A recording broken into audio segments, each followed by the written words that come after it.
नमस्कार, मैं रुस्तम सिंह राणा और आप देख रहे हैं थारू समाचार। आज हमारे साथ जो शख्स मौजूद हैं बिशन दत्त जोशी, जो कि आम आदमी पार्टी के जिला महामंत्री हैं। उत्तराखंड में चुनावी बयार चल रही है और इसी बयार में कई सियासी पार्टियां अपने दांव पेच खेल रही हैं। चूँकि हम यहां पर बात कर रहे हैं नानगमता विधानसभा सीट की और आज हमारे साथ मौजूद हैं बिशन दत्त जोशी जी, जो कि आम आदमी पार्टी से हैं और आपके पास जिला महामंत्री की जिम्मेदारी है। और हम नानगमता विधानसभा सीट के मुद्दे से उनसे कई सारी चीज़ और कई सारी बातें जानेंगे। सर, सबसे पहले आपका स्वागत है। थारू समाचार चैनल देख रहे सभी लोगों को मेरा नमस्कार, आदाब। सर, सबसे पहले आप ये बताइए, क्योंकि आप पूर्व प्रत्याशी के आप पति रहे हैं, सुनीता जोशी जी जो पूर्व प्रत्याशी रही हैं नानगमता सीट से, तो आप इस बार कौन चेहरा होगा ये औपचारिक रूप से बताइए। ये कब तक पार्टी ये तय कर देगी कि कौन चेहरा होगा? देखिए, मैं बताना चाहूँगा कि नानगमता विधानसभा से जो है आम आदमी पार्टी जिसको भी चेहरा घोषित करेगी, या ये कह लीजिए कि जो भी झाड़ू निशान लेके आएगा वही हमारा प्रत्याशी होगा। वो कोई भी हो सकता है। कम शब्दों में ये कहूँगा कि झाड़ू ही हमारा जो है प्रत्याशी होगा। जी, सबसे पहले तो सर आपको देख रहा हूँ, आप कई लगातार 2, 3, 4, 5 सालों से लगातार आप जो है जनता के बीच जा रहे हैं। तो इस बार चूँकि आपने पिछले साल का चुनाव जो है देखा होगा और उससे सीख ली होगी, तो इस बार क्या तैयारी है आपकी? देखिए, अन्ना आंदोलन के समय से हम लोग जो है अन्ना आंदोलन से जुड़े थे और उसके बाद आम आदमी पार्टी से जुड़े और लगातार मैं ये कहूँगा कि 2014 से हम लगातार जो है नानगमता विधानसभा ही नहीं, सितारगंज, खटीमा, इन तमाम जगह जो है हम लोग जो है लगातार जनता के बीच में जा रहे हैं, जनता की समस्याओं को समझ रहे हैं और बहुत कुछ हमने जाना समझा है। पिछला चुनाव भी हम लोगों ने लड़ा क्या, वो चुनाव ही जो है, क्योंकि पार्टी चुनाव में नहीं गई तो वो चुनाव ही बीच में से एक प्रकार से हम लोगों ने छोड़ दिया था, तो वो चुनाव ही हमारा ख़राब हो गया था। लेकिन इस बार चूँकि पार्टी जो है पूरी 70 विधानसभा सीटों पे लड़ रही है और इस बार लड़ नहीं रही है, सरकार बनाने के लिए चुनाव लड़ रही है और मुझे उम्मीद है कि नानगमता विधानसभा सहित हम पूरे उत्तराखंड में जो है बहुत भारी बहुमत से सरकार बनाने जा रहे हैं। तो आप बता रहे हैं अजय कोठियाल जी के नेतृत्व में जो है पार्टी चुनाव लड़ेगी। अभी पिछले दिनों ही उन्हें सीएम कैंडिडेट घोषित किया गया है। तो सर, ये बताइए, बिजली का मुद्दा सबसे ज़रूरी है, तो ये बिजली का 300 यूनिट फ्री का जो मुद्दा है, इस बारे में थोड़ा आप बताइए। क्या आप ठीक है इस मुद्दे को लेकर पूरा जो है चुनाव लड़ने जा रहे हैं? जी बिल्कुल, सिर्फ यही मुद्दा नहीं है, ये तो केवल एक मुद्दा है और ये हमारे जो राष्ट्रीय अध्यक्ष हैं अरविंद केजरीवाल जी, उन्होंने पहला वायदा किया है, पहली गारंटी दी है कि बिजली पे कि हम अगर आम आदमी पार्टी की सरकार बनती है हम 300 यूनिट जो है फ्री देंगे। इसके अलावा शिक्षा, स्वास्थ्य, रोज़गार, इन तमाम मुद्दों पे जो है अभी केजरीवाल जी और वायदे करने वाले हैं और तमाम वायदों को लेके, तमाम इरादों को लेके हम लोग जनता के बीच में जाएंगे। जी, तो फ्री बिजली का सर एक जो आपने ठीक है आपकी एक योजना है, तो इसे कैसे आप लागू करने वाले हैं? क्योंकि अगर हम दिल्ली के चुनाव को देखें या दिल्ली के परिस्थिति को, भौगोलिक परिस्थिति को देखें, वहाँ पर परिस्थितियाँ अलग हैं, यहाँ पर परिस्थितियाँ अलग हैं, तो आप वो कैसे मैनेज करेंगे सर? बिल्कुल, यहाँ पे परिस्थिति अलग है, आपने बिल्कुल बहुत सही कहा। दिल्ली की परिस्थिति अलग है, यहाँ की परिस्थिति और भी ज़्यादा अच्छी है। और ज़्यादा अच्छी इसलिए है क्योंकि दिल्ली में हम लोग बिजली खरीदते हैं, दिल्ली बिजली पैदा नहीं करता है, लेकिन उत्तराखंड बिजली पैदा करने वाला प्रदेश है, सबको मालूम है। तो इसीलिए हमारे जो केजरीवाल जी ने जो है 200 की जगह 300 यूनिट मुफ्त देने की घोषणा करी है। हम ये आसानी से दे सकते हैं क्योंकि हम यहाँ बिजली पैदा कर रहे हैं, हमें कहीं से खरीदने की ज़रूरत नहीं है। जी सर, चूँकि नानगमता ये जनजातीय सीट है सर, और वहाँ पर जनजाति, जाहिर सी बात है जनजाति बाहुल्य लोग रहते हैं। पिछले दिनों एक घटना हुई थी नानगमता में, जब सीएम साहब यहाँ पर आए हुए थे, तो सर कुछ लोगों ने उन पर, जो वहाँ पर स्वागत में जो लड़कियाँ थीं जनजातीय, उनके ऊपर जो है उन्हें एक तरह से उनके आपत्तिजनक शब्द कहे थे। उसको लेकर सर आप क्यों मौन रहे? अगर क्योंकि आपको सर आवाज़ उठानी चाहिए थी, क्योंकि वो लड़कियां जो थी वो जनजातीय समाज से थीं। देखिए, इस मुद्दे पे पहले काफ़ी कुछ कहा जा चुका है, बहुत सारे लोगों ने बहुत कुछ कहा है और हम लोगों ने तो इस पे कोई भी टिप्पणी किसी भी तरीके की नहीं करी और गुरुद्वारा साहिब की अपनी एक मान मर्यादा थी। लेकिन ये जो भी जनजातीय समाज की लड़कियों द्वारा जो भी ये कार्यक्रम किया गया था वो गुरुद्वारा परिषद से बाहर था, वो चीज़ें बाद में स्पष्ट भी हो गई थी।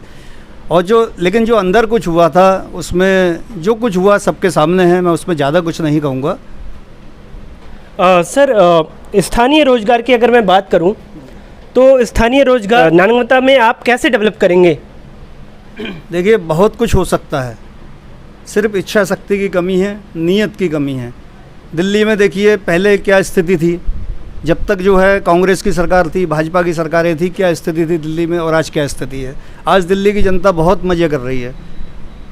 मैं तो नानगमता विधानसभा के पूरे उत्तराखंड की जनता से कहना चाहूँगा कि जिसके भी रिश्तेदार अगर दिल्ली में हैं, यार दोस्त दिल्ली में रहते हैं, वो उनसे पूछ के देखें कि अरविंद जी की सरकार से पहले क्या स्थिति थी दिल्ली के अंदर, किसी भी उस पर, चाहे वो शिक्षा, स्वास्थ्य, रोजगार, कोई भी मुद्दा हो, आज क्या स्थिति है। हम उसी जैसे ना हमारे सामने देखिए एक टेस्टेड मॉडल है, एक आजमाया हुआ फार्मूला है, आजमाया हुआ मॉडल है जो कि दिल्ली में पूरा देश क्या पूरा संसार देख रहा है। तो उसी की तर्ज पे हम यहाँ भी जो है रोज़गार सर्जन करेंगे। अगर मैं नानगमता विधानसभा की बात करूँ तो हमारे पास जैसे कहते हैं नैनीताल में एक छोटा सा ताल है, हमारे यहाँ तो इतना बड़ा सागर है, वहाँ पे हम बहुत कुछ जो है कर सकते हैं, बशर्ते इच्छा शक्ति होनी चाहिए। जिस तरीके से यहाँ गुलरभोज में या बहुत जगह देखा होगा आपने, मोटर बोटें चल रही हैं और काफ़ी कुछ हो रहा है, उस तरीके की योजना यहाँ भी बन सकती है। एक इच्छा शक्ति होनी चाहिए, एक सोच होनी चाहिए। सागर पार करके डाम पार के देवीपुरा, गिधौर, चैतवा खेड़ा, ऐस्ता, बिही, तमाम ऐसे गांव हैं। अगर हम सागर पार करके एक वहाँ पे जो है लोगों को छोटे छोटे लोन देके उनके हम ढाबे वगैरह जो है खुलवा दें, कुछ अच्छे पिकनिक स्पॉट वहाँ बनवा दें, तो लोग वीकेंड में जो है बोट में बैठ के अगर वहाँ जाएंगे नानक सागर से, तो मैं समझता हूँ कि लोगों की संख्या भी बढ़ेगी, टूरिस्ट लोगों की, आने वालों की, और जो डाम पार के गरीब लोग हैं उन्हें भी एक रोज़गार मिलेगा। तो हम बहुत सारी योजनाएँ हैं जो कि हम चुनाव से पहले जनता के बीच में उन्हें लाएंगे भी, और नानगमता विधानसभा की जनता को कुछ नए जो है आइडियाज़ देंगे और वो कैसे ज़्यादा उन्हें रोज़गार मिले इस पर पूरे जो है चर्चा भी करेंगे, उस पर काम भी करेंगे। सर, अजय कोठियाल जी पिछले दिनों नानगमता विधानसभा सीट में आए थे, तो वो जनता के बीच में गए थे और उन्होंने क्या बातें की है जनता से, सर एक बार बताइए। देखिए, अजय कोठियाल जी का युवा संवाद का कार्यक्रम पूरे जो है उत्तराखंड में चल रहा है और जगह जगह जाके वो सारी जो है युवाओं से संवाद कर रहे हैं, युवाओं के क्वेश्चन आंसर ले रहे हैं। और हम एक नया उत्तराखंड, जैसे कहते हैं ना उत्तराखंड नवनिर्माण, एक नवनिर्माण उत्तराखंड का हम लोग करने जा रहे हैं कर्नल साहब के नेतृत्व में, और बहुत कुछ अच्छा उत्तराखंड की जनता को जो है आने वाले समय में देखने को मिलेगा। सर, जैसे कि ठीक है वो जनजातीय सीट है नानगमता सीट, तो आपने इससे पहले जनजाति के, अभी आप जनजाति की बात कर रहे हैं, तो इससे पहले आपने क्या जनजाति के लिए कोई कदम उठाए हों जिनको आप यहाँ पर जनता के बीच बताना चाहें? देखिए, मैं वैसे तो बहुत सारे विषय हैं, क्योंकि मैं शुरू से ही जनजाति समाज के बीच में रहा हूँ और मेरा विवाह भी जनजाति समाज की एक परिवार की लड़की से हुआ। लेकिन मैं एक विषय बताना चाहता हूं जो कि एक बहुत बड़ा इवेंट हमारे द्वारा किया गया था वर्ष 2005 में। यहाँ पर एक स्थान है मीराबारा राणा, और ये बताया जाता है कि इस स्थान पे, सबको मालूम है, ये इतिहास में है कि इस स्थान पे सबसे पहले राजस्थान से जो है 12 परिवार जो है थारू जनजाति समाज के आए थे। कई स्थानों पे आए थे, लेकिन एक स्थान मीराबारा राणा भी था। तो हम लोगों ने उस समय जो है यहाँ से लेके जो है राजस्थान तक की जनजाति समाज के 2 दर्जन से ज़्यादा लोगों को लेके हमने एक राजस्थान की जो है यात्रा करी थी। उससे पहले होता क्या था कि बहुत सारे लोग यहाँ से सरकारी खर्चों पे यात्रा करने जाया करते थे, और वो यात्रा करके आ भी जाते थे और किसी को बताते भी नहीं थे। मतलब ये यात्रा ऐसे होती थी, गए और किसी को नहीं बताया। लेकिन हम लोगों ने जो है जनजाति समाज के 2 दर्जन से ज़्यादा लोगों को यहाँ से लेके हम लोग गए थे और हल्दी घाटी तक की यात्रा करी थी, और ये यात्रा बहुत धूमधाम से पूरी जनता को जता के की गई थी, और बड़े बैंड गाजों के संग यहाँ से यात्रा को विदाई दी गई थी। मैं उस समय भारतीय जनता पार्टी में मंडल महामंत्री हुआ करता था, और मेरी वाइफ जो है सुनीता राणा जो है उस समय नगर पालिका परिषद में जो है यहाँ से निर्वाचित सभासद थी बीजेपी के टिकट पे। तो हम लोगों ने वो यात्रा निकाली थी, और उसके 8 दिन की यात्रा हम लोगों ने राजस्थान के विभिन्न स्थानों की थी, जिसमें कुंभलगढ़, चित्तौड़गढ़, हल्दी घाटी और तमाम स्थल थे।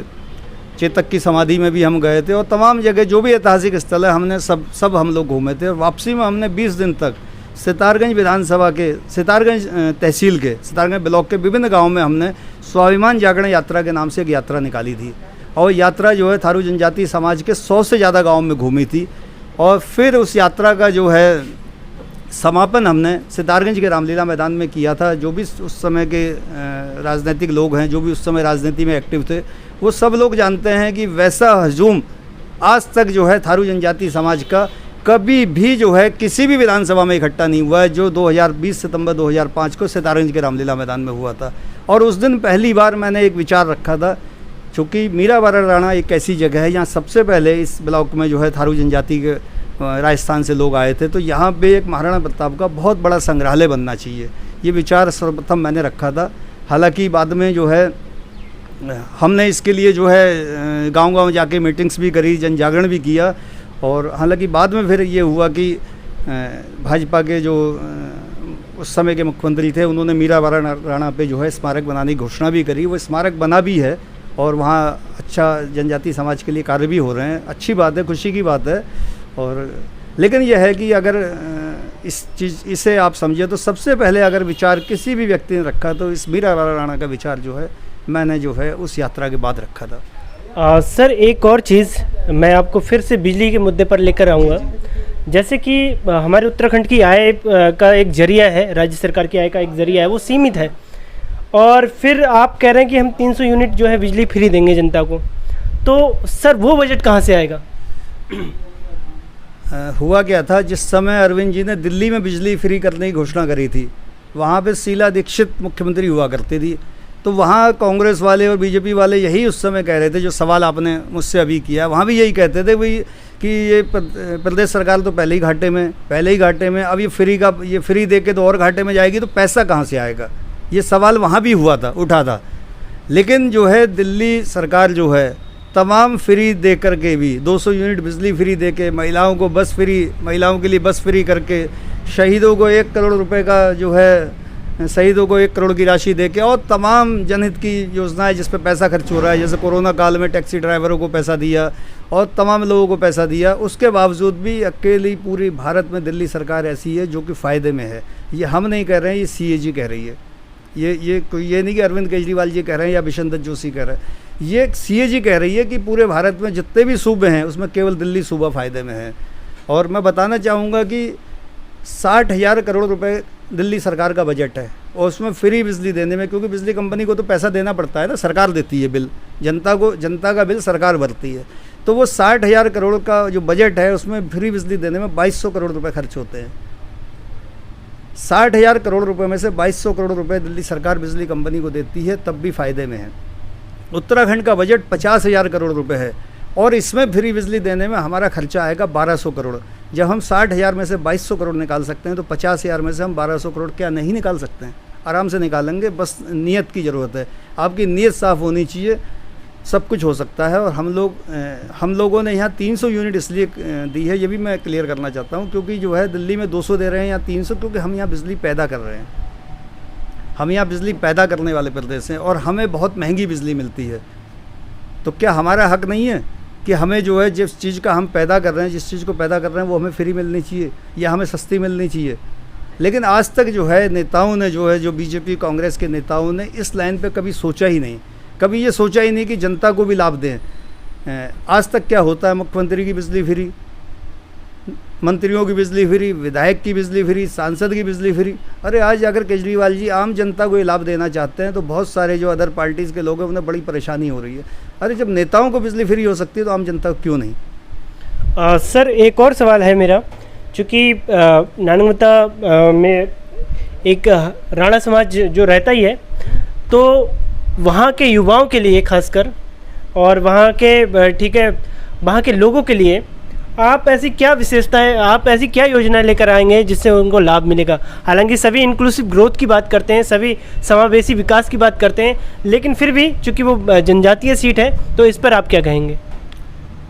देखिए, मैं इस पे कहना चाहूँगा, मैं राणा समाज से तो चूँकि मेरा एक इमोशनल जुड़ाव है, तो मैं उनके लिए भी कहना चाहूँगा और अन्य समाज के युवा हैं, मैं सबके लिए इस बात को कहना चाहूँगा, जो हमने अरविंद केजरीवाल जी ने मुख्यमंत्री का चेहरा दिया अजय कोठियाल के रूप में, वो अभी मुख्यमंत्री नहीं है, तब भी वो 10,000 से ज़्यादा युवाओं को यूथ फाउंडेशन के माध्यम से जो है आर्मी में भेज चुके हैं।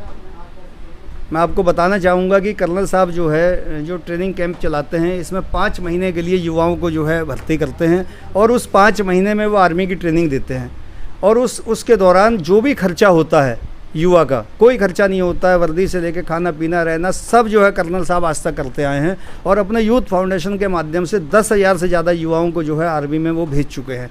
और वो जिन 5 महीने की ट्रेनिंग के बाद जब युवाओं को भेजते हैं, जब भी भर्ती निकलती है, तो 90% से ज़्यादा बच्चे सेलेक्ट होते हैं। तो मेरा एक कर्नल साहब से भी इस बारे में चर्चा हुई है कि हम इस तरीके का एक ट्रेनिंग कैंप जो है हम नानकमत्ता में भी, भगवान ने चाहा बहुत जल्दी, अगर नानकमत्ता की जनता ने आम आदमी पार्टी के जो है विधायक पे भरोसा किया, आम आदमी पार्टी पर भरोसा किया, तो हम नानकमत्ता में भी ऐसा शिविर चलाएंगे। उसमें जनजातीय समाज के साथ साथ अन्य समाज के युवा भी उसका लाभ उठाएंगे। इसके अलावा आप इस बात से अंदाज़ा लगाइए, जो आदमी मुख्यमंत्री बने बगैर इतने युवाओं को जो है रोज़गार दे चुका है, अगर उसे जनता ने मौका दे दिया तो वो क्या नहीं करेगा। बहुत कुछ अच्छा होगा, बहुत कुछ बढ़िया होगा। और जनजातीय समाज के युवाओं को मैं ख़ास तौर से इस बात को कहना चाहूँगा कि जो है, चूँकि मैंने शुरू से जो है मेरा विवाह जनजातीय समाज में हुआ, मैंने शुरू से देखा है, मैं एक एक घर में गया हूँ और मैं जानता हूँ कि जनजातीय समाज के बीच में क्या क्या दिक्कत है, क्या क्या परेशानी है। बहुत नज़दीक से मैंने उन सब चीज़ों को समझा है।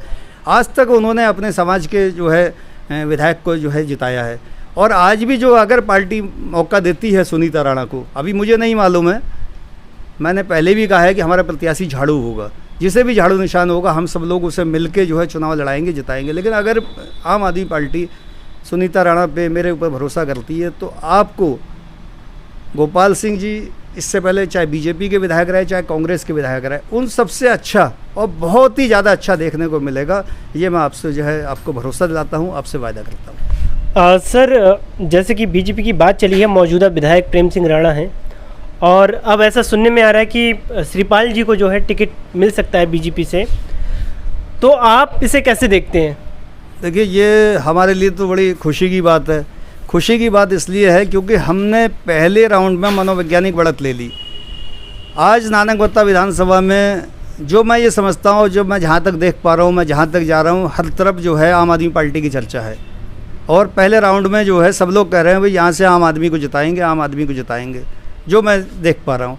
और यहाँ पे इसी जो हमने बढ़त ली है पहले राउंड की और जो लोगों में चर्चा है, तो उसके वही चर्चा जो है भाजपा के नेताओं तक भी गई होगी, जहाँ तक मेरा मानना है।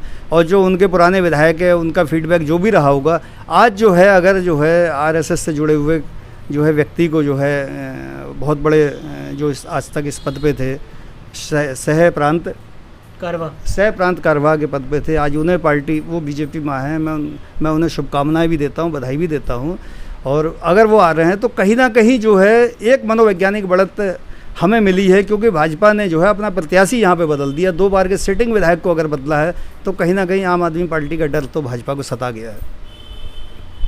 ऐसे ही हम मुद्दों को आपके सामने रखते रहेंगे और ऐसे ही चर्चा करते रहेंगे। जो हमारे जनप्रतिनिधि हैं या जो हमारे जनप्रतिनिधि बनने वाले हैं, उनसे हम विकास की चर्चा करते रहेंगे, उनसे हम जो लोगों के कल्याण की बात करते रहेंगे। मैं रुस्तम सिंह राणा, कैमरामैन विवेक के साथ, थारू समाचार।